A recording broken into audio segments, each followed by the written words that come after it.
Good evening, I'm Peter Dowd. We want to update you on the stories that we're working on. This is CBSLA.com's The Rundown. A rideshare driver accused of rape in the San Fernando Valley has now been released. The DA's office says it will not file charges against 37-year-old Octavio Alvarez because of a lack of evidence. A woman told police she ordered a Lyft Tuesday and Alvarez picked her up at a bar in Van Nuys. She said he sexually assaulted her before dropping her off at home. A warning is going out in Pasadena for pet owners. Flea-borne typhus cases are on the rise in the city. So far, 20 cases have been discovered by public health authorities, 5 times the normal number. Typhus does not make animals sick, just humans. Symptoms include high fever, vomiting, and pain. People started lining up early today for tickets to attend a free health clinic next week. The wristbands were handed out at Ted Watkins Park in South LA. It was first come, first serve. Those with the wristbands will be able to attend the 3-day clinic starting October 13th.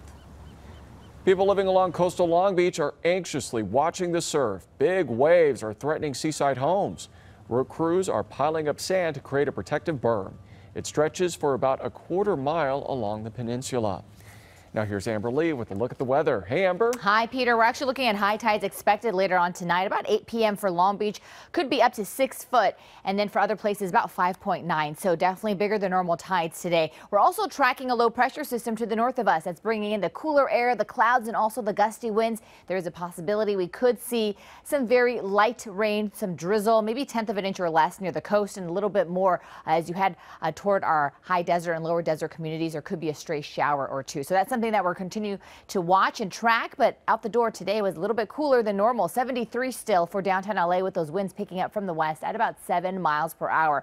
And we're also feeling those temperatures down in the low 70s for San Bernardino, low 70s also for downtown LA, mid 70s for Van Nuys, and 73 right now for Camarillo. But take a look at those winds. We are looking at some very gusty winds because of this low pressure system. So we have double-digit wind speeds for Apple Valley and for Lancaster. Those breezes really picking up for the Inland Empire, and we're starting to see those breezes pick up near the coast as well. Here's a look at what happens as we head into Sunday. There is a possibility that we could see drizzle before we head into the lunch hour tomorrow, and then the clouds should be clearing to partly cloudy skies. Temperatures roughly in the 70s and 80s. Not a lot of change as we head into Monday, maybe a degree or two warmer, especially for the valleys, but then we start to cool back down once we head into the middle of the week. Inland Empire, you will go from the upper 70s on Sunday, warming up nicely to the low 80s by Monday, and then our high desert communities looking at mid 70s on Sunday, then warming up to the upper 70s to start the week. And then again, there is a possibility of a shower or two being squeezed out of the clouds for the mountains, and then temperatures warming up by the time we head into the middle of the week. Back to you.